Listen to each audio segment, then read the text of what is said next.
நமது வாசு வசந்த் ஐயா அவர்கள் அதாவது பார்த்தீங்கன்னா வீட்டுக்கிட்ட செடி வளர்த்ததை பற்றி ஐயா ஒரு வீடியோ பேசியிருந்தார். நிறைய பேர் எனக்கு கால் பண்ணி பேசினாங்க, ஏன் மணி பிளான்ட் வீட்டுக்கிட்ட வளர்த்தக்கூடாது. அதுக்கு ஐயா சொன்ன காரணம், மணி பிளான்ட் வந்து கொடினா ஒரு கொடிக்குள்ள இன்னொரு கொடி புகுந்து இந்த வெளியேறும், அதனால் அது வந்து ராகுக்கு ஏதாவது செயல்படும் அப்படிங்கிற விஷயத்தை சில செடிகள் வந்து வளர்த்தக்கூடாது அப்படின்னு சொல்லி அந்த வீடியோ வந்து நல்லா இதாச்சு, அனைத்து ரீச் ஆச்சு.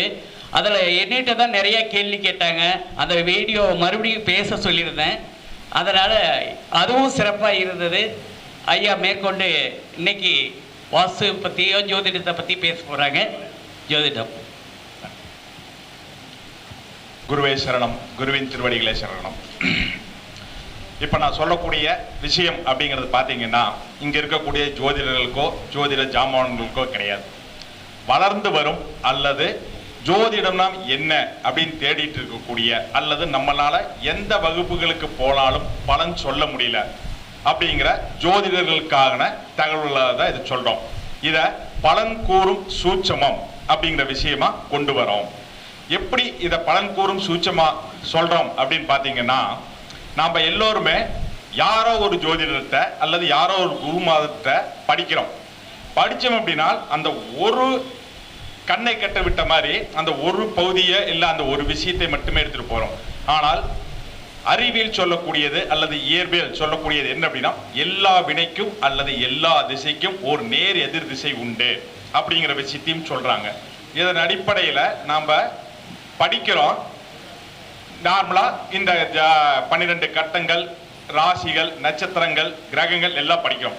படிச்சுட்டு என்ன பண்றோம் அப்படின்னு பார்த்தோம்னா, பாகவ ரீதியாக மட்டுமே தான் ஆராயிரமே தவிர்த்து அந்த பாவத்துக்கு யார் ஆதிபத்தியம் வைக்கிறா அல்லது காலபுருஷ தத்துவமா ஏன் இந்த கிரகங்களை இங்க கொடுத்தாங்க, ஏன் கோச்சார நகர்வுகளை கொடுத்தாங்க, ஏன் தசாபுத்திகளை கொடுத்தாங்க, இதெல்லாம் யாருமே இணைச்சு பலன் பார்ப்பதே இல்லை.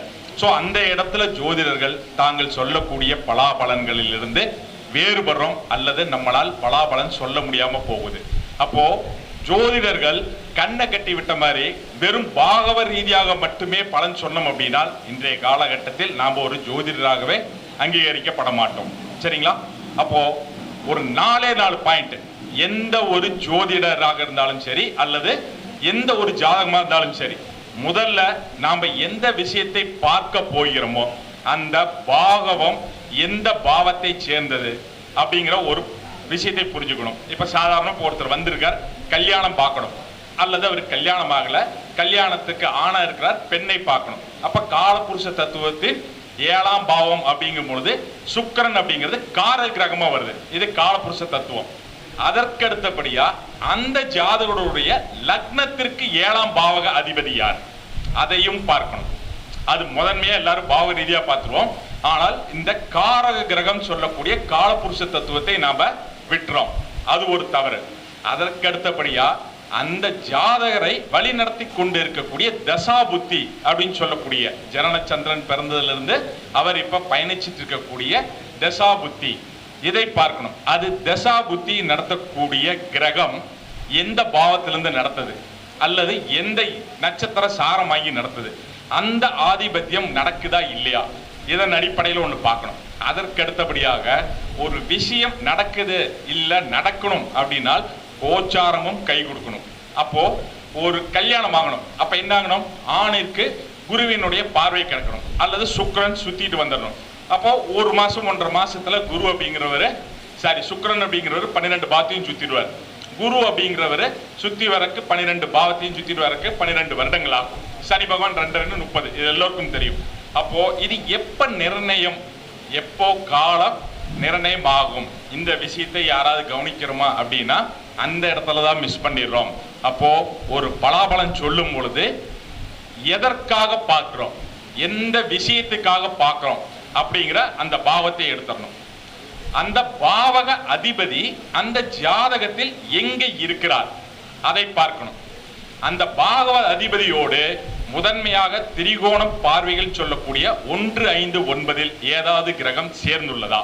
ஏன் இந்த திரிகோணத்தை எடுக்கிறோம் அப்படின்னா, இந்த திரிகோணம் அப்படிங்கிறது எங்க சுத்தினாலும் ஒரே திசையை கொடுக்கும், ஒரே விதமான பாவ பலன்களை கொடுக்கும். அப்போ ஒருத்தர் ஒரு விஷயம் செய்யணும்னா அவருக்கு பக்கபலமா இருந்து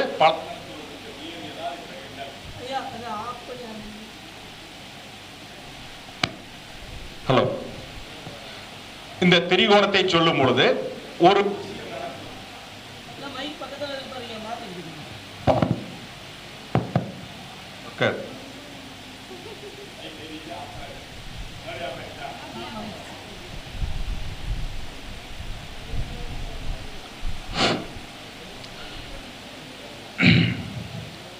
அப்போ ஒருத்தருக்கு ஜாதகத்தை ஆராயும் பொழுது முதன்மையாக அவர் எந்த கேள்வியை கேட்கிறார்.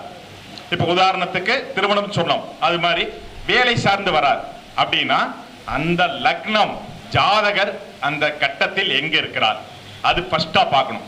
அடுத்தது அந்த ஜாதகத்திற்கு 6ஆம் பாவம் அப்படிங்கிறது வேலை. இத ரெண்டையும் ஃபர்ஸ்ட் பாயிண்டா ஒருவருடைய ஜாதகத்துல பார்க்கணும்.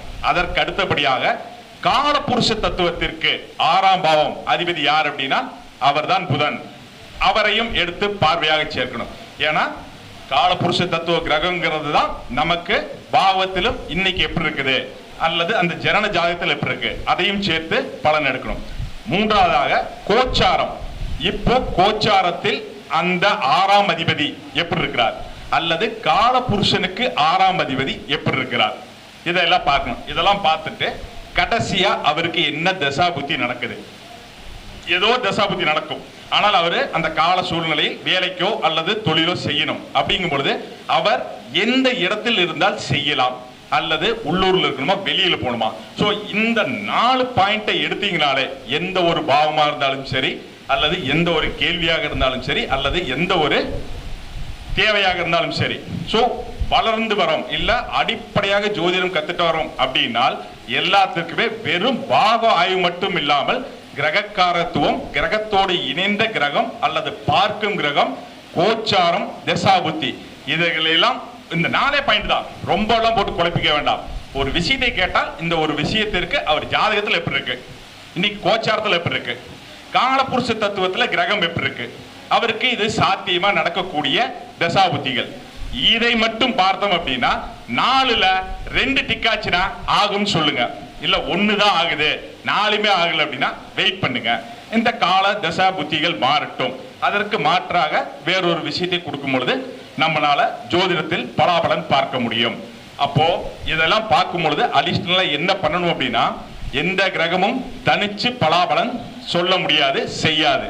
அப்போ ஒரு கிரகத்தோடு திரிகோணத்தில் 159 அல்லது 7ஆம் பாவம் நேர் எதிர்கோணம் அதற்கு 5-9 சொல்லக்கூடிய 3-11 அல்லது தனக்கு முன்னும் பின்னும் அப்படின்னு சொல்லக்கூடிய 2-12 இந்த பாவங்களில் ஏதாவது கிரகம் இருந்து திசையோ புத்தியோ கோச்சாரத்திலோ அவர்களுக்கு வழிநடத்தினாலும் அதனை சார்ந்தும் நாம அவர்களுக்கு பலாபலன் சொல்லலாம். சரிங்களா? முதன்மையாக அவர் இயங்குவாரா அல்லது அவர் இயங்குவதற்கு அவர் ஜாதகத்தில் இருக்கா அல்லது ஓடிட்டு இருக்கிற கோச்சாரத்தில் இருக்கா அல்லது அவர் வாங்கிட்டு வந்த தசாபுத்தியில இருக்கா, எதுவுமே கிடைக்கல அப்படின்னாலும் அந்த டைம்ல அவருக்கு ஓடிட்டு இருக்கக்கூடிய சப்போர்ட்டிங் கிரகங்கள் அதுல முதன்மையாக எடுத்துக்கிட்டா திரிகோணமும் எதிர் திரிகோணம் சொல்லக்கூடிய 3-7-11 அல்லது தனக்கு முன்னும் பின்னுமாக 2-12 இதை வைத்து ஒருவருக்கு பலாபலன் சொன்னோம் அப்படின்னாலே கிட்டத்தட்ட ஒரு 70-80% நம்மளால பலாபலன் சொல்ல முடியும். ஓகேங்களா?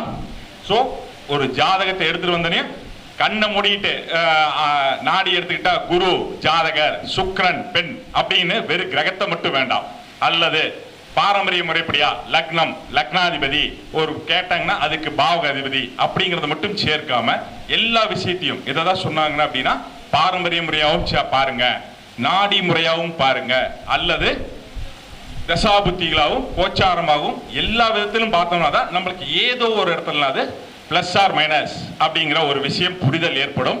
ஸோ இனி வரக்கூடிய காலங்களில் இதுவரை பார்த்திருந்தாலும் சரி இல்ல இனிமேல் படிக்கக்கூடிய ஜோதிடர்கள் ஆர்வலர்கள் இந்த ஒரு 4 விஷயத்தை பார்த்தீங்க அப்படின்னாலே உங்களால ஜோதிடத்தில் எளிதாக பலன் சொல்ல முடியும் அப்படின்னு விடைபெறுகிறேன். இந்த வாய்ப்பினை வழங்கிய ராஜா சங்கர் ஐயா அவர்களுக்கும் அனைத்து டீம் ஒர்க் பண்றவர்களுக்கும் மிக்க நன்றி. சார் அடியனுக்கு ரொம்ப எளிமையாக வரக்கூடிய விஷயம் அப்படின்னா வாஸ்து சாஸ்திரத்துல பலாருன்னு எடுத்த உடனே கேள்வி கேட்டிங்கன்னா இந்த பாவம், இந்த இடம், இந்த திசை, இதெல்லாம் பிரச்சனைன்னு சொல்லிடுவோம். அப்படி சிறப்பாக கட்டி வாழக்கூடிய வீடுகளில் ஆராயும் பொழுதும் வாஸ்து சாஸ்திரத்தின்படி எந்தெந்த இடத்தில் எந்தெந்த விஷயங்கள் அமைய பெறணும் அப்படிங்கிறதுல அமைஞ்சிருக்கும். பெரிதா ஒன்றும் குறை சொல்ற அளவுக்கு இருக்காது. அப்படி இருந்தும் ஒரு சில விஷயங்கள் அந்த வீட்டில் பிரச்சனைகள் இல்லை இதெல்லாம் நடக்குது அப்படின்னு ஆராயும் பொழுது கூப்பிடுறாங்க, வாடிக்கையாளர் இதெல்லாம் பார்க்கும் பொழுது வீடு நல்லா இருக்கு, ஆனால் அந்த வீட்டில் வேற ஏதாவது பிரச்சனை இருக்கா அப்படின்னு பார்க்கும் பொழுது அந்த இடத்தில் உள்ள பொருட்கள், அந்த இடத்தில் வளரக்கூடிய பிராணிகள் அல்லது அங்க இருக்கக்கூடிய செடிகள், இந்த விஷயம்லாம் சேர்த்து பார்த்தோம் அப்படின்னா அந்த இடத்தில் உள்ள ஒரு வாஸ்து சாஸ்திர ரீதியாகவும் ஒரு விருட்ச சாஸ்திர ரீதியாகவும் பார்த்தோம் அப்படின்னா நமக்கு அந்த புரிதல் ஏற்படும். அதன் அடிப்படையில் வீட்டில் வளரக்கூடாத விருட்சங்கள் அப்படிங்கிற விஷயத்த போன வருடம் பேசியிருந்தோம். அது ஐயா சொன்ன மாதிரி நல்ல ஒரு ரீச்சஸ் போயிருந்தது. அதற்குண்டான கேள்விகள் கேட்டாங்க. ஏன் வீட்டில் விருட்சம்னா எல்லாத்துக்கும் நல்லதானே, அது எல்லோருக்கும் நன்மை பயக்கிறது, ஒரு ஆக்சிஜனை காற்றை தூய்மைப்படுத்தி கொடுக்கறது, ஒரு மைண்ட் லெவலில் ஃப்ரெஷ் கொடுக்கறது, எல்லாம் நல்லது தான். ஸோ எல்லாம் நல்லதுதான். ஆனால் எது நமக்கு நல்லது, எது நமக்கு ஒவ்வாது அப்படிங்கிற விஷயம் புரியணும். பாம்பு நல்லது எங்கிருந்தா, தோட்டத்தில் இருந்தா எலிகளை பிடிச்சி தின்னு விவசாயிகளுக்கு நல்லது பண்ணும். அதே பாம்பு வீட்டுக்குள்ள இருந்தா நாம அச்சத்தோடும் பயத்தோடு தான் இருக்கணும். ஸோ எது எந்த இடத்துல இருக்குமோ அது அந்த இடத்துல இருந்தா தான் சிறப்பை தரும். அதன் அடிப்படையில் விருட்சங்கள்ல வீட்டில் வளரக்கூடாத விருட்சங்கள் அப்படின்னு லாஸ்ட் டைம் சொல்லியிருந்தேன், இப்பவும் சொல்றேன். முதன்மையாக ஒரு வீட்டில் எவருடைய ஜென்ம நட்சத்திர விருட்சங்களாக இருந்தாலும் சரி, ராசிக்கு நட்சத்திரங்களாக இருந்தாலும் சரி, 27 நட்சத்திரங்களை 104 பாதங்களாக பிரித்து ஒவ்வொரு பாதத்திற்கும் ஒரு நட்சத்திரங்கள் கொடுத்திருக்காங்க. அப்படி கொடுத்திருக்கிற எந்த ஒரு மரமும் தயவு செய்து வீட்டில் வளர்த்தாதீங்க. அப்படி வளர்த்தணும்னா நீங்க மட்டும் தனியா வீட்டில் இருந்தா ஓகே. நீங்க இருக்கிறீங்க, உங்க மனைவி, உங்க குழந்தைகள், உங்கள் தாய் தந்தையினர், இல்ல உங்களோட அண்ணன் தம்பி எல்லாரும் இருப்பாங்க. உங்களுக்கு ஜென்ம நட்சத்திரமாகவோ அல்லது ராசி நட்சத்திரமா இருக்கிற விருட்சம் அப்படிங்கிறது உங்க கூட பிறந்தவர்கள் அல்லது உங்க வீட்டில் இருக்கிறவர்களுக்கு வேதையை தரலாம், ஒரு பிரச்சனையை கொடுக்கலாம். எல்லோரும் ஒன்றாக இருக்க மாட்டோம். ஒவ்வொருவரும் ஒவ்வொரு திசை ஒவ்வொரு விஷயமாக இருப்போம். இதன் அடிப்படையில் தயவு செய்து இது கொடுத்துருக்கிறது அப்படின்னா நீங்க அந்த கோயில்கள்ல அல்லது பொது இடங்கள்ல உங்களுக்கு பரிகாரம் சொல்லியிருக்கக்கூடிய கோயில்கள்ல எங்க இருக்கோ அந்த விருட்சங்கள் இருக்கிற இடத்துல நீங்க சாமி கும்பிடுங்க, போயிட்டு வாங்க, அது சிறந்தது. எக்காரணத்தை கொண்டு என் ராசிக்கு இதுதான், என் நட்சத்திரத்துக்கு இதுதான் அப்படி நீங்க கொண்டாந்தீங்க அப்படின்னா நீங்க உங்களை முன்னிறுத்தப்படுத்தும் போது அதற்கு வேதையாக உங்கள் மனைவியா இருக்கலாம், கூட பத்திங்களா இருக்கலாம். ஸோ அப்ப என்ன ஆகும்னா ஒண்ணு நல்லது செஞ்சா இன்னொருத்தர் கெட்டதா செய்யும். அப்போ ராசி நட்சத்திரங்கள் பாவங்களுக்கு சொல்லக்கூடிய விருட்சங்கள் எக்காரணத்தை கொண்டு வீட்டில் வளர்த்தாதீங்க. ஓகேங்களா? அடுத்தபடியாக மூலிகைகள், எந்த ஒரு மூலிகையாக இருந்தாலும் சரி வீட்டில் தயவு செய்து வளர்த்தவே கூடாது. மூலிகையினுடைய வேலை என்ன? ஒரு நோய் அல்லது ருண ரோகம் ஏதோ ஒன்று ஏற்படணும், உடம்புல காயமோ வெட்டோ பட்டுருச்சு, இல்லை உடல் உறுப்புகள் ஏதோ பாதிப்படைஞ்சிருச்சு. அப்போ அதனை சரி செய்வதற்காகத்தான் அந்த மூலிகள் அப்படிங்கிறது இருக்கு, பயன்படுது, இல்லை படைக்கப்பட்டது, இதெல்லாம் இருக்கு. அப்போ ஒரு வீட்டில் ஆரோக்கியமா நாம நல்லபடியா இருக்கிறோம், குடும்பத்தில் எல்லாரும் நல்லா இருக்கும். அப்போ நாம் என்ன பண்றோம் அப்படின்னா இந்த காலகட்டத்தில் எல்லாரும் பார்த்துட்டு ரணக்கல்லி இதை வளர்த்தணும் அப்படின்னா கிட்னியை சுத்தப்படுத்தும், ஆடாதோட இதை வளர்த்தோம்னா ப்ரெஷரை கம்மி பண்ணிட்டோம், சிறிய நங்கை பெரிய நங்கை இதை வளர்த்தணும் அப்படின்னா வீட்டில் பாம்பு கடிச்சாலும் இதை தின்னோம்னா விஷத்தை முறிவு ஏற்படுத்தும். ஸோ இப்போ என்னது நம்ம மைண்ட் ப்ராசஸ், இந்த மூலிகை இதை குணப்படுத்துவதற்காக நாம இந்த வீட்டில் வளர்த்துறோம். அப்படிங்கும் பொழுது என்ன பண்றோம் அப்படின்னா நமக்கு வராத நோயை நாமளே ஈர்க்கிறோம். ஒரு மூலிகையினுடைய தன்மை என்ன அப்படின்னா அது தன்னுடைய வேலையை வந்த பிணியை அல்லது ருணத்தை சுத்திப்படுத்தணும், சரி பண்ணணும். அதுதான் அந்த மூலிகையினோட வேலை. அப்ப என்ன பண்றோம்னா நல்லா இருக்கிறவங்க நல்லபடியா வாழ்ந்துட்டு இருக்கும்போது நாம ஒரு மூலிகைகளை கொண்டாந்து வீட்டில் எந்த மூலிகையா இருந்தாலும் சரி, எந்த ஒரு நோயை குணப்படுத்துவதா இருந்தாலும் சரி கொண்டாந்து வைக்கும் போது என்ன அப்படின்னா இந்த பிரபஞ்ச ஆற்றல் விதிப்படி ஒரு விஷயம் செய்யணும் அப்படின்னா அதற்கு நேரெதிர் வேலை செய்யணும். அப்போ குணப்படுத்தக்கூடிய மூலிகைகள் வீட்டில் இருந்தது அப்படின்னா நல்லா இருக்கிற அந்த வீட்டில் உள்ள பர்சன்களுக்கு அந்த நோயை கொண்டு வரும். ஓகேங்களா? இப்போ அதிகமாக நான் பார்த்ததுல என்ன இருக்கு அப்படின்னா இந்த சுகரை கண்ட்ரோல் பண்றதுக்குன்னு சொல்லிட்டு ஒரு செடியை வளர்த்துறாங்க. இதை நாங்கள் டெய்லி காலையில் ஒவ்வொன்று பிச்சு திப்போம் அப்படின்னு சொல்லி வளர்த்துறாங்க. இந்த ரணகல்லி அப்படின்னு சொல்லிட்டு கிட்னி சுத்தப்படுத்துறதுக்கும், அதுக்கு அடுத்தது பார்த்தீங்கன்னா கீழாநல்லி, அதுக்கு அடுத்தது பிரிங்கராஜ் அப்படின்னு சொல்லக்கூடிய கரிசலாங்கண்ணி, அகத்தி, இதெல்லாம் என்ன பண்ணும் அப்படின்னா நல்லதுதான். ஆமாம், இந்த மூலிகைகள் எல்லாம் சுத்திப்படுத்தணும்னா சுத்திப்படுத்தும். நீ நல்லா இருக்கிற, நல்லா இருக்கும்போது எதுக்கு வீட்டுல வச்சிருக்கிற? அப்ப என்ன ஆகும் அப்படின்னா அந்த சுத்திப்படுத்துறதுக்கு வளரக்கூடிய மூலிகைகள் அந்த நோய்களை தாக்கங்களை உங்களுக்கு கொடுத்துட்டு அதற்கப்புறமேட்டுக்கு அது தன்னுடைய வேலையை செய்யும். ஸோ இப்போ இது என்னது அப்படின்னா வேலியில போறதை தூக்கி வேட்டிகள் விட்ட கணக்கு தான். அப்போ குடியிருக்கும் பகுதிகளில் இந்த மாதிரி நோய்களை குணப்படுத்தக்கூடிய மூலிகைகள் அப்படிங்கிறது எக்காரணத்தை கொண்டும் வளர்த்தக்கூடாது. ரைட்டுங்களா? அதற்கு அடுத்தபடியாக பார்த்தோம் அப்படின்னா கிரகக்காரகத்துவங்களின் அடிப்படையில் கொடிகள் வகைகள் அப்படின்னு எடுத்துக்கிட்டீங்கனாலே இது பாம்புவின், ராகுவின், கேதுவின் காரகத்துவமாகவே விளங்கும். ஒரு பாம்பை உருவப்படுத்தினீங்கன்னா வாய்ப்பகுதியிலிருந்து வயிற்றுப்பகுதி அப்படிங்கிறது ராகுங்கிற பாம்பு, வயிற்றுப்பகுதியிலிருந்து வால் பகுதி அப்படிங்கிறது கேதுங்கிற பாம்பு. 2 டைப் இருக்கு. ஓகேங்களா? அப்ப பாம்பு 2 டைப்ல 2 டைப்பான உணவுகளை உண்ணக்கூடிய விஷயத்தை கொடுக்கும். அதன் அடிப்படையில் தன் இரையை மீது விஷத்தை செலுத்தி அந்த இரையை அதற்கு சாகடிச்சு அதற்கப்புறமேட்டுக்கு உண்ணக்கூடியது அப்படிங்கிறது ஒரு வகையான பாம்பு. ஒரு இரையை தன் உடம்பால் வாளால் சுற்றி வளைத்து அதை முழுமையாக முடிச்சதுக்கு அப்புறம் உண்ணக்கூடிய ஒரு வகை உண்டு. சோ ராகு அப்படிங்கிற பாம்பு வகைகள் அப்படின்னா விஷத்தை செலுத்தி ஒரு இரையை கவி பிடிக்கும். கேது அப்படிங்கிறது அப்படின்னா தன் உடலால் தன்னுடைய இரையை இறுகப்பற்றி அதனுடைய ஆயிலை முடிச்சு அதுக்கப்புறம் உண்ணும். இதன் காரக அம்சம் அப்படிங்கிறதா கேது. கேது அப்படிங்கிறது காரகத்துவம் எடுத்துட்டீங்க அப்படின்னா கேதுவுக்கு தலை கிடையாது, கழுத்திலிருந்து மனித உடல் மட்டும்தான் உண்டு. அப்போ எவர் ஒருவரிடம் எது இல்லையோ அதைத்தான் தேடி செல்வார்கள். ஓகேங்களா? ராகுவிற்கு தலை இருக்கும், உடல் கிடையாது. ஏன் இதை சொல்றேங்கிறத நீங்க கடைசியா புரிஞ்சுக்குவீங்க. அப்போ ராகுக்கு கண், மூக்கு, வாய், செவி, மூளை அப்படின்னு சொல்லக்கூடிய 5 புலன்களும் இருக்கு. அப்போ இது எல்லாம் சேர்ந்து அவர் ஞானகாரகன். ராகு விட்ட கண் இருக்கு, மூக்கு இருக்கு, வாய் இருக்கு, காது இருக்கு, மூளை இருக்கு, எல்லாம் இருக்கு. இத்தனையும் 5 புலன்களும் சேர்ந்தது ஞானம். ராகு உண்மையாலுமே ஞானக்காரகன். ஆனால் எவரும் தன்னிடம் இருப்பதை வைத்துக் கொண்டு திருப்தி அடைகிறது இல்லை. அப்போ தன்னிடம் இருக்கக்கூடிய ஞானத்தை விட்டுட்டு இல்லாத உடம்பை தேடுகிறார். பாம்பு பாத்தீங்க அப்படின்னா மண்ணுல ஊர்ந்துதான் செல்லும். கரெக்டுங்களா? பாம்பு தலையை தூக்குன மாதிரி மண்ணுல ஊர்ந்து செல்லும். அப்ப இந்த ராகுங்கிறது என்ன அப்படின்னா தங்கிட்ட இருக்கிற ஞானத்தை விட்டுட்டு உடம்பிற்கு தேவையான லௌகீக வாழ்க்கைக்கு உண்டான உடல் சார்ந்த ஆசைகள், உடல் சேர்ந்த தேவைகள், தன்னுடைய இருப்பிடம் சார்ந்தது இதெல்லாம் அப்படிங்கிறது ராகுக்கு போயிடும். இந்த கேது அப்படிங்கிறதுக்கு உடல் இருக்குது, அப்போ தலை இல்லை, தலைக்கு மேலதான் இந்த 5 புலன்களும் ஞானங்களும் இருக்கு. அப்போ இந்த கேது என்ன பண்றாரு அப்படின்னா தங்கிட்ட இருக்கிற உடம்போ உடம்பை சார்ந்த இல்வாழ்க்கைக்கு தேவையான எந்த ஒரு விஷயத்தையும் அவரு தேடுறது கிடையாது. அப்போ வாஸ்து சாஸ்திரத்திலும் சரி, ஜோதிட சாஸ்திரத்திலும் சரி, கேதுவை எந்த இடத்திலும் வீட்டுக்குள்ள கொண்டு வர மாட்டாங்க, வாழ்வியலையும் கொண்டு வர மாட்டாங்க. ராகுனாது இருக்கலாம், ஒன்றுக்கு மேற்பட்ட இணைப்புகளோ கொடுக்கறது கூட ராகு இருக்காரு. ஆனால் கேது அப்படிங்கிறது இருக்கிறதெல்லாம் விட்டுட்டு இல்லாத பரம்பொருளை பிரபஞ்சத்திடம் தேடக்கூடியவர். அதனுடைய அம்சம் அப்படிங்கிறது தான் இந்த செடி கொடிகள். இந்த செடி கொடிகள் வகையில் வரும்பொழுது எந்த கொடியாக இருந்தாலும் சரி, மணி பிளான்ட் மட்டும் கிடையாது, வெற்றிலை கொடியா இருக்கட்டும், ராமபானமா இருக்கட்டும், முல்லை கொடியா இருக்கட்டும், ஜாதி கொடியா இருக்கட்டும், இல்ல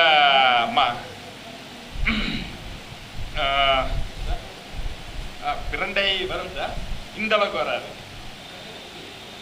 பிரண்டை வீட்டுக்குள்ள வளர்த்தக்கூடாது, வீட்டுக்குள்ள வளர்த்துருக்குன்னு சிலது இருக்குது, பிரண்டை ஆகாதுதான். அதுலயும் கொடி கூட கேதுவின் அம்சம் இருக்கு. நான் சொல்றது இன்னொன்று மயில் மாணிக்கம், இதெல்லாம் வளர்த்துவாங்க. இதெல்லாம் என்ன ஆகும் அப்படின்னா கேதுவின் சாராம்சம். ஒரு பாம்பை 2ஆ வெட்டும் போது வாய் பகுதியிலிருந்து வயிற்று பகுதி வரைக்கும் ராகும், அது வேற. இந்த கொடி அப்படிங்கிறது கேதுவின் சாராம்சம். அப்போ ராகு கேதுக்கள் அப்படின்னாலே ஜோதிட சாஸ்திரத்தில் எதிர்மறையாக சுற்றக்கூடியவர்கள். அப்போ அவங்களோட வேலை என்ன? வீட்டுல நல்லபடியா நம்ம வாழணும்னா அதற்கு மாற்றாக எதிர்மறையான எண்ணங்களை கொடுக்கக்கூடியவர்கள். ஓகேங்களா? ராகு கேதுக்கள் யாரு? அந்நியர்கள்.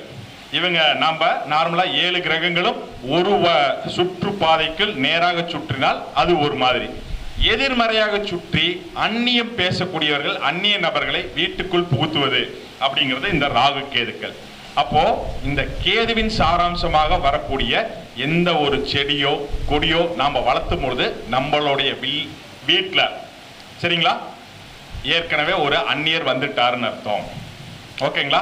ராகுவா இருந்தா கூட பரவாயில்ல, கேதுவா இருந்தது அப்படின்னா கேதுவின் காரகம் என்பது ஒரு விஷயத்தை ஒரு நபருக்கு கிடைக்காமல் தடைபட்டு அவர் வாழ்நாள் ஃபுல்லா தேடிக்கொண்டிருக்கிறது அப்படிங்கிறதா கேதுவின் சாராம்சம். அப்போ உங்களுடைய வீட்டில் எந்த ஒரு கொடி வகைகளும் வளர்த்தக்கூடாது. எங்கெல்லாம் வளர்த்தக்கூடாது அப்படின்னா நம்ம வீட்டினுடைய காம்பவுண்டுக்குள்ள, நம்மளுடைய இடத்துக்குள்ள, நாம வசிக்கக்கூடிய இடத்தை சுற்றி வளர்த்தக்கூடாது. வளர்த்துங்க. எங்க உங்களோட தோட்டம் இருக்கா, வீட்டுக்கு பின்னாடி தெற்கு மேற்குல ஒரு 10 அடி 15 அடி தள்ளி இடம் இருக்கா, மரங்கள் இருக்கா, அந்த பக்கம் அப்படி வளர்த்துங்க. நாம வசிக்கும் வசிப்பிடத்தில் இந்த மாதிரி செடி கொடிகளை உள்ள புகுத்தும் பொழுது அங்கே அந்நியர்கள் உள்ளே நுழைஞ்சார்கள். நம்மளுடைய நேர்மறை ஆற்றலை கொண்ட வீட்டிற்கு எதிராக நம்மளையே திருப்பக்கூடியது. ஓகேங்களா?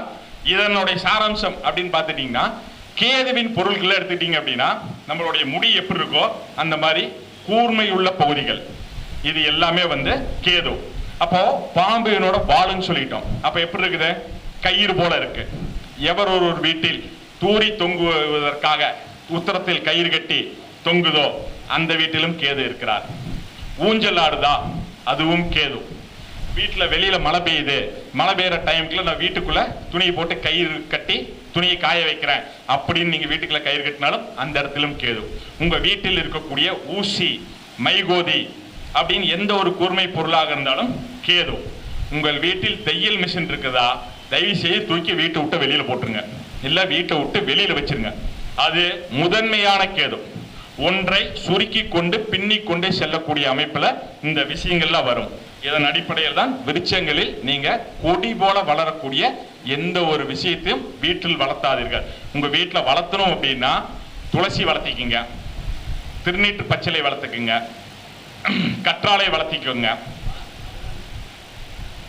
மருதாணி அதெல்லாம் தாராளமா. அது கொடியா வராதுங்க. கொடியா வளரக்கூடிய எந்த ஒரு செடியும் விட்டுட்டு மீதில வளர்த்துங்க. அதிகப்படியான பூக்கள் இருக்கா, தாராளமா வளர்த்துங்க. பூக்கள் அப்படின்னாலே சுக்கிரன். எல்லோரும் நினைச்சிட்டு இருக்கோம் வெள்ளை கலர் தான் சுக்கிரன்ட்டு. ஒரிஜினலா வெள்ளை கலர் சுக்கிரன் கிடையாது. பர்பிள், ஊதா கலர், கத்திரி கலர் இருக்கு பாத்தீங்களா, அந்த கலர் தான் சுக்கிரனுடைய ஒரிஜினல் கலர். அப்போ அந்த கலரை கொண்ட பூ தினமும் நித்தம் பூக்கிறது அப்படின்னு பாத்தீங்கன்னா நித்திய கல்யாணி அப்படிங்கிற செடி பாத்தீங்கன்னா ரோட்டோரத்துல சாதாரணமா முளைச்சு கிடக்கும். நாம இது குப்பையில கிடக்கிறதான்னு போயிடுவோம். எவர் ஒரு வீட்டில் நித்திய கல்யாணி வளர்த்தி அது தினம் பூ பூக்குதோ அந்த இடத்தில் பண தட்டுப்பாடு அப்படிங்கிறது இருக்காது. ஏன்னா அந்த காரகத்துவம் அங்க வளரும் பொழுது அந்த விஷயங்களை கொடுக்கும். பூக்கள், வாசம், மனம் அப்படின்னா நம்ம சுக்கிரன் சொல்லிட்டோம். ஆனா அவருடைய முழு அம்சமாக இருக்கிறது அப்படிங்கிறது அந்த விஷயத்தை கொடுக்கும். அடுத்தது செம்பருத்தி, அதெல்லாம் தாராளமா வளர்த்திக்கிங்க. இதெல்லாம் உங்க வீட்டுக்குள்ள நார்மலா வளர்த்துறது, மாடியில வளர்த்திக்கலாம், வீட்டுக்கு பின்னாடி வளர்த்திக்கலாம். சரிங்களா? எக்காரணத்தை கொண்டும் வீட்டினுடைய வடக்கு மைய பகுதியிலிருந்து கிழக்கு மைய பகுதி வரைக்கும் எந்த ஒரு செடியோ சின்ன ஒரு தொட்டியில வச்சு டேபிள் ரோஸ் கூட வளர்த்தக்கூடாது. இது பிரபஞ்ச ஆற்றலை காஸ்மிக் எனர்ஜிஸ் ரிசீவ் பண்ணக்கூடிய இடம். வடக்கு மைய பகுதியிலிருந்து கிழக்கு மைய பகுதி வரைக்கும் உங்க வீட்டுல எக்காரணத்தை கொண்டும் இந்த பகுதியில் எந்த ஒரு செடியோ மாடமோ எதையும் வளர்த்தக்கூடாது. நீங்க வளர்த்துற ஆசைப்பட்ட விருட்சங்களை எல்லாம் வடமேற்குல இருந்து தென்மேற்கு, தென்கிழக்குல இருந்து வட தென்மேற்கு இந்த பகுதிகளில் வளர்த்திக்கிங்க. ஓகேங்களா? இதுல விருட்ச சாஸ்திரத்தில் கணவன் மனைவியை இப்போ அதிகமா பாத்தீங்க அப்படின்னா ஒரு ஜோதிடத்துல நாம ஒரு கணவனை கல்யாணத்து போது ஒரு பெண்ணோட ஜாதகத்தில் செவ்வாயை காரமாக கொண்டு பார்ப்போம். ஒரு ஆண் ஜாதகத்தில் சுக்கிரனை கொண்டு பார்ப்போம். இந்த செவ்வாயினுடைய தன்மைகள் என்ன? கரடு முரடானது, முள்ளு போன்றது, குத்துவது, இதெல்லாம் இருக்கும். சுக்கிரன்கிறது அம்சம் என்ன?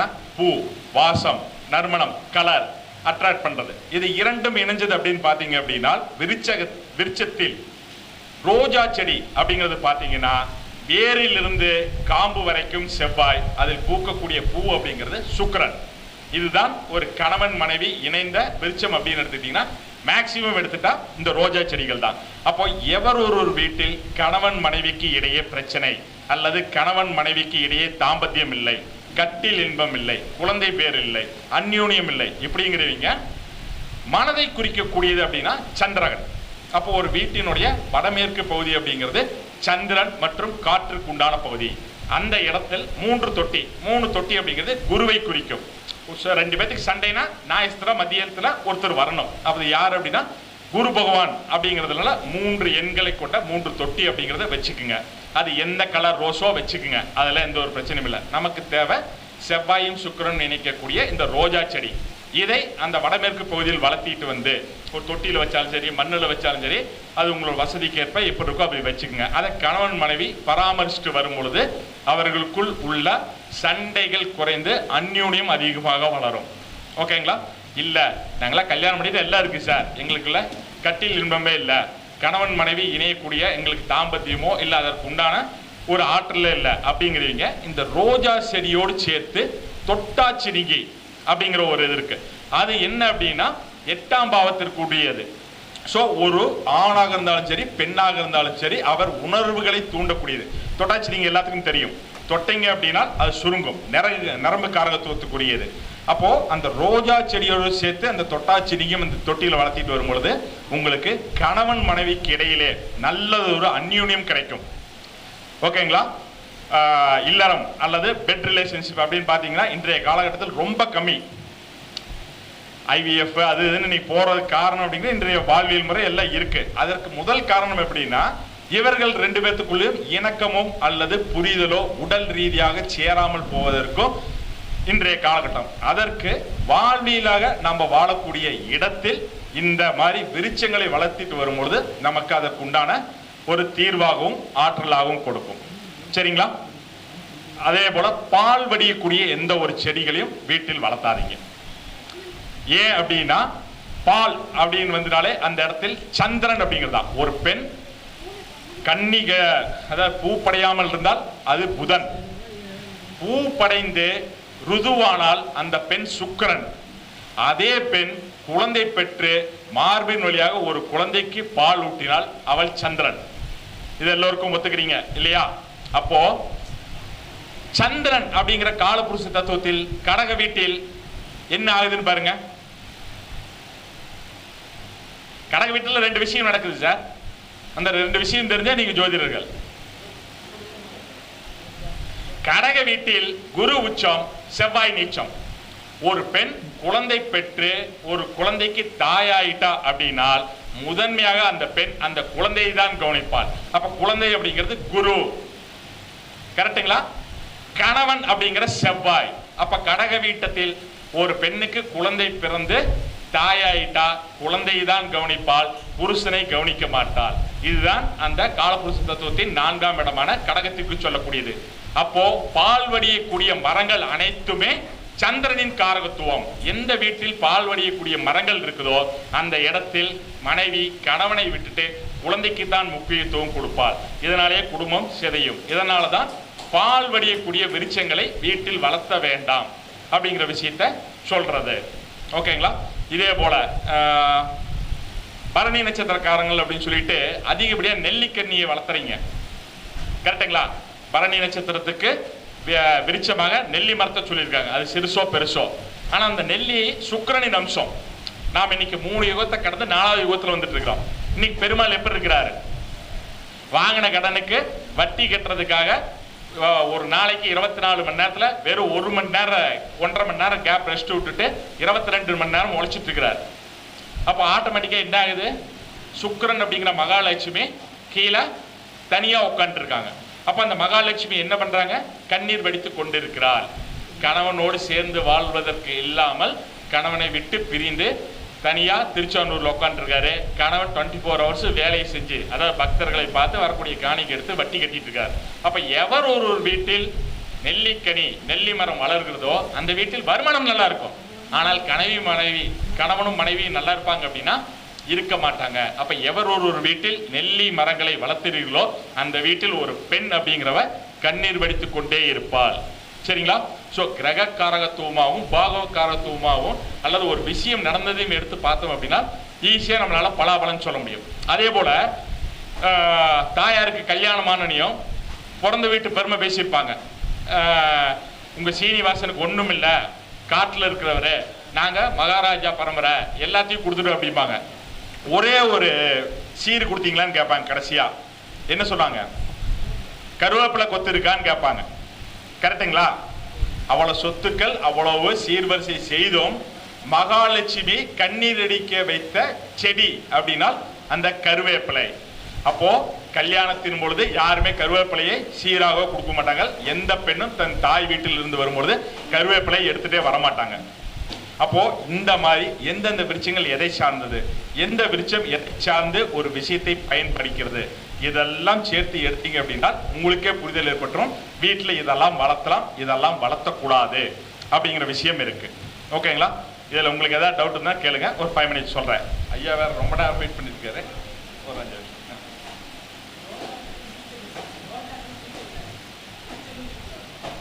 ரோஜாங்கிறது முள்ளு, அதில் இருக்கக்கூடிய காம்புங்கிறது நம்ம உடம்புல ஏறக்கூடியது. குறைஞ்சபட்சம் 1/2 இன்ச் அல்லது 1 இன்ச்சாவது உள்ளுக்குள்ள ஏறினதான் முள்ளு. ரோஜா செடியில் இருக்கிற முள் அப்படிங்கிறது நம்ம உடம்பை கீருமே தவிர்த்து உடம்பில் எக்காரணத்தை கொண்டும் செல்லாது. அப்போ செவ்வாயின் காரகத்துவமா வரணும்னா கரடு முரடாக இருக்கணும், காயப்படுத்தணும். அப்போ அதன் அடிப்படையில் தான் ரோஜா செடியில வேரிலிருந்து பூ பூக்குற அந்த தண்டு வரைக்கும் செவ்வாயாகவும் அந்த பூவை சுக்கிரனமாகவும் பாவிக்கிறாங்க. மற்ற செடிகள்ல இந்த காரத்துவம் பார்த்தீங்கன்னா இல்லை. இதே ஒரு குரோட்டன்ஸ்ல ரோட்டோரத்தில் நீங்க பார்த்தீங்கன்னா தெரியும், நல்ல பூவுல பெருசா பந்து வளைஞ்சிருக்கும். உள்ள பார்த்தீங்கன்னா ஒவ்வொன்று 2 இன்ச்சுக்கு 3 இன்ச்சுக்கு முள்ளு மாதிரியா இருக்கும். அதை கொண்டாந்து வீட்டில் வளர்த்த முடியாது. அது செவ்வாய் சுக்கிரனாவே இருக்கட்டும்.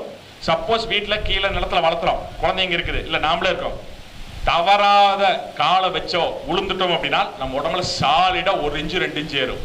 ஸோ நம்ம வளர்த்தக்கூடிய விஷயங்களும் நம்மை உடல் அளவிலோ மனதளவிலோ காயப்படுத்தாததாக இருக்கணும். நம்ம வீட்டில் கொஞ்சம் சத்தமா வைஃபோட அம்மா உங்களோட இருக்காங்க.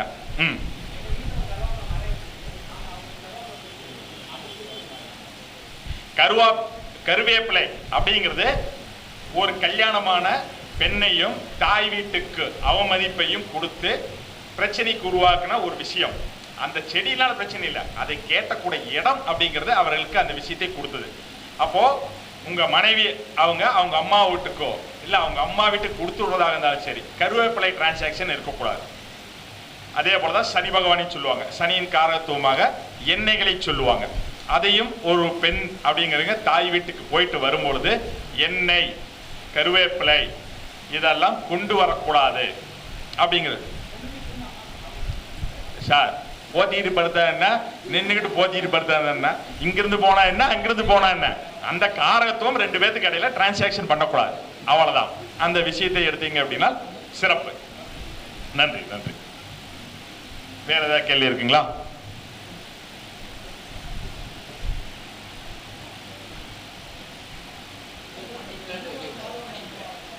சார் மணி பிளான்ட்ல மணிலாம் வராது சார். என்னைக்காவது மணி வந்து பார்த்துருக்கிறீங்களா? வேண்டாம் சார், மணியே வேண்டாம். அது மனிதனை போலவே தென்னை மரம். இந்த சொல்லிடுறேன், மணி பிளான்ட் முடிச்சுட்டு சொல்லிடுறேன். மணி பிளான்ட் அப்படிங்கிறது என்ன சார்? ஒரு குரோட்டன்ஸ் வகை தான். அது எல்லாரும் சொல்றாங்க, ஒவ்வொருத்தருக்கும் ஒவ்வொரு ராசி. அது நான் கேதுவின் அம்சம் அப்படின்ட்டேன். எவர் ஒரு வீட்டில் மணி பிளான்ட்லாம் வளர்த்துறீங்களோ, எந்த பாவத்தில் அதை வளர்த்துறீங்களோ அந்த பாகவத்துவமான உயிர்காரகத்துவம் முதலில் பாதிக்கும் சார். கரெக்டுங்களா? இப்போ உங்க வீட்டில் வடக்கு மைய பகுதி அப்படிங்கிறதா வாஸ்து சாஸ்திரத்தில் சொல்லக்கூடிய பகுதி. அப்போ வடக்கு 1ஆம் பாவமா போட்டு வடகிழக்கு கிழக்கு தென்கிழக்கு தெற்கு தென்மேற்கு மேற்கு வடமேற்கு மறுபடியும் வடக்கு, இது 360 டிகிரி. இதை உடல் கூறாக 12ஆக பிரிச்சுக்குங்க சார். இதுல உங்க வீட்டுல எந்த பக்கம் நீங்க மணி பிளான்ட் வளர்த்துறீங்களோ அந்த காரகத்துவமான உடல் முதலில் பாதிக்கும். ஒண்ணு ஆளை முடிச்சுடும், இல்லைன்னா உடம்புல இருக்கக்கூடிய உறுப்புகள் செயல்படாம போகும். இல்ல உங்களுடைய கிரகம் நல்லா இருக்கு, உங்களுடைய ஜனன ஜாதகம் நல்லா இருக்கு, உங்களோட தசாபுத்தி நல்லா இருக்குன்னா உங்களை உற்றும் அந்த பாவத்திற்கு உண்டான பொருள் காரகத்துவத்தை முடிச்சிடும் சார். மணி பிளான்ட் அப்படிங்கிறது கேதுவின் காரகம் தான். கேது அப்படிங்கிறதோடைய தன்மையை புரிஞ்சுக்கணும். இதுக்கு தான் நான் என்னோட படிக்கிற மாணவர்கிட்டையும் சொல்லுவேன், கிளாஸஸ்லையும் சொல்லுவோம். கிரகத்தை காரணமா புரிஞ்சுக்கணும். இப்ப நான் ஒரு பெண்ணை பார்க்குறேன் அப்படின்னா, சின்ன பிள்ளையா இருக்கா அது புதனை பார்க்கணும். நல்ல வயசுக்கு வந்து நல்லா அழகா இருக்கா அது சுக்கிரனா பார்க்குறேன். ஒரு கல்யாணம் பண்ணி குழந்தை பெற்று தாயா இருக்கா அது சந்திரனா பார்க்குறேன். இதே பேரம்பேத்தி எடுத்துருச்சா அது கேதுவா மாறிடுது. பையனோட அம்மாவா இருந்தா ராகு, பிள்ளையோட அம்மாவா இருந்தா கேது. ஸோ ஒரு கிரகம் இப்படி பரிமாற்றம் அடையும். அந்த கிரகத்தை வைத்து பார்த்தங்க ஒரு கிரகத்தினுடைய காரகத்துவத்தை வைத்து ஒரு விஷயத்தை புரிஞ்சுக்கிட்டீங்க அப்படின்னா உங்களால ஈஸியா பலாபலன் எடுக்கலாம் சார். அடுத்தது தென்னை மரம் கேட்டிருந்தீங்க. தென்னை மரம் வீட்டில் வளர்த்தலாம்னா வளர்த்தலாம், நல்லதுதான். ஆனா வீட்டு காம்பவுண்டுக்குள்ள வளர்த்தாம வெளியில வளர்த்தணும். அதுல எந்த ஒரு கெடுதலும் இல்லை. தென்னை மரம் சிறப்பு தான். ஆனால் புரிஞ்சுக்கணும், வீட்டு பக்கத்துல வளர்த்துறோம், ஓங்கி உயர்ந்து முடிச்சிடறோம். ஓங்கி உயர்ந்து ஒரு 40 அடி 60 அடி வரைக்கும் வளரும். அதுல எந்த ஒரு மாற்றம் இல்லை.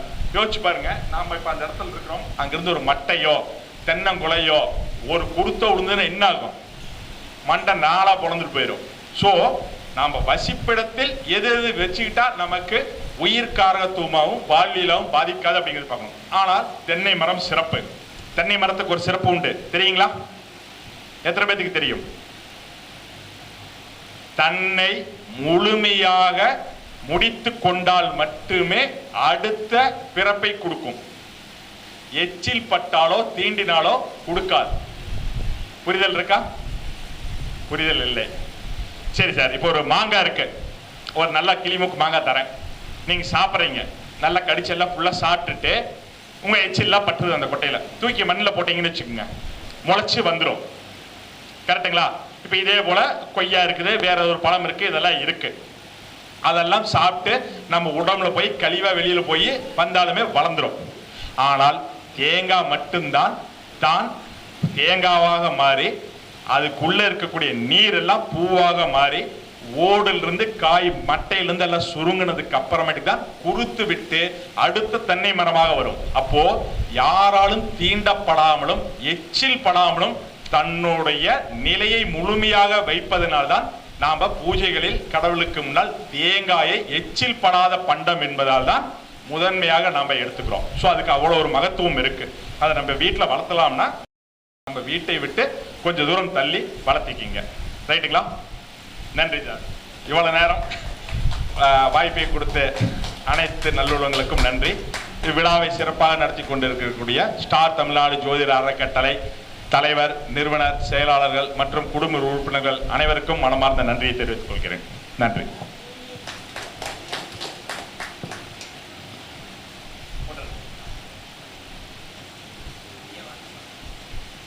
சேனல்